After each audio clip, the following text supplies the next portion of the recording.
안녕하세요. 비즈니스 교양에 오신 걸 환영합니다.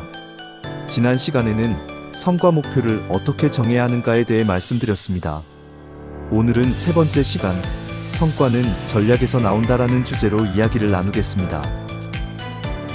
저는 강의 시작 전 이런 멘트를 합니다. 여러분, 이게 무엇을 상징하는지 아시지요? 행운입니다. 오늘 마칠 때쯤이면 아마 여러분은 작은 행운을 잡으실 겁니다. 이렇게 예고하는데 이 영상을 시청하시는 여러분도 예외는 아닐 거라고 확신합니다. 이제 본론으로 들어가 보겠습니다. 퍼스트 싱, 퍼스트 두. 목표를 정했으면 이제는 그 목표를 이루기 위해 무엇을 해야 할까요? 답은 명쾌합니다. 바로 가장 중요한 것부터 먼저 하는 것, 퍼스트 싱, 퍼스트 두입니다. 그리고 이것이 전략입니다. 이 퍼스트 싱을 다른 말로 하면 CSF, 크리티컬 석세스 팩터입니다. 성과를 내려면 반드시 충족해야 할 핵심 요소가 있다는 뜻입니다. 예를 들어 행복해지려면 건강이 필요합니다. 이 건강이 바로 첫 번째 CSF입니다. 2002년 월드컵에서 히딩크 감독은 한국팀이 16강에 가려면 자신감과 체력이라는 두 가지 CSF가 필요하다고 보았습니다. 그리고 그 두 가지에 집중해 결국 목표를 이루었습니다. 전략은 선택해서 집중하는 것. 역사 속에서도 전략의 힘은 분명히 드러납니다. 임진왜란에서 이순신 장군은 23전 23승을 거두었습니다. 특히 13척으로 133척을 물리친 명량해전은 전략 없이는 설명할 수 없는 승리입니다. 이순신 장군은 한 사람이 길목을 막으면 1000명도 두렵게 할 수 있다고 했습니다. 전략은 자원을 단순히 쓰는 것이 아니라 그 효과를 극대화합니다. 전략은 거창한 계획서가 아닙니다. 무엇을 할 것인가, 무엇을 하지 않을 것인가를 분명히 정하는 것, 그것이 전략입니다.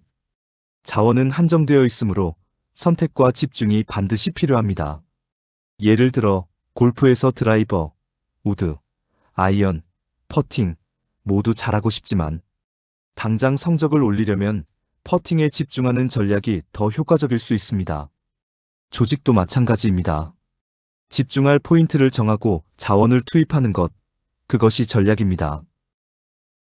전략은 경쟁을 고려해야 등산은 여러 루트 중 하나를 자유롭게 선택하면 됩니다.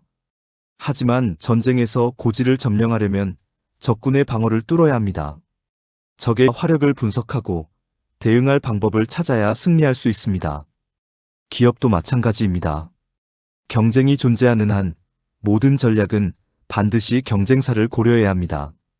예로서 미국의 에드워드 존스라는 투자자문회사는 보수적인 개인 투자자만으로 목표 고객을 한정하고 1:1 면대면 서비스라는 차별화 전략으로 100년 이상의 전통기업으로 성장을 지속하고 있습니다. 또 우리나라의 조선산업은 지난 10년간 중국의 대량 물량 공세 속에서도 기술 기반의 기술적 탈출 전략을 통해 고부가 가치 시장 지배력을 공고히 하는 데 성공했습니다. 전략과 실행의 연결고리. 전략만 세우고 끝내면 그것은 그림 속의 떡일 뿐입니다.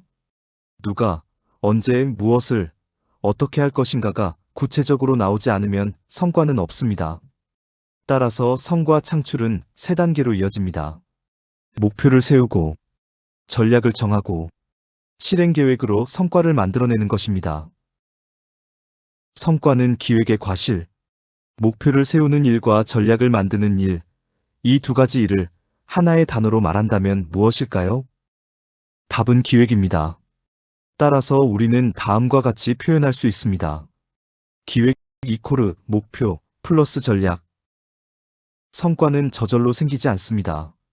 그 뿌리는 목표, 줄기는 전략, 열매가 성과입니다. 성과의 과실을 얻으려면 성과의 나무를 심어야 합니다. 즉, 기획을 해야 합니다.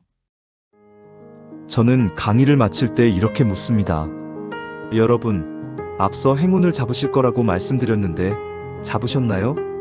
지금은 아닐 수도 있겠지만 곧 긍정의 마음으로 바뀌실 겁니다. 왜냐하면 이 행운의 이름은 기획입니다. 여러분들이 언제든 기획을 하신다면 행운은 반드시 나에게 찾아옵니다. 오늘은 성과는 전략에서 나온다라는 주제로 말씀드렸습니다. 다음 시간에는 네 번째 주제, 전략과 실행 계획을 만드는 역량에 대해 말씀드리겠습니다. 오늘도 함께 해주셔서 감사합니다.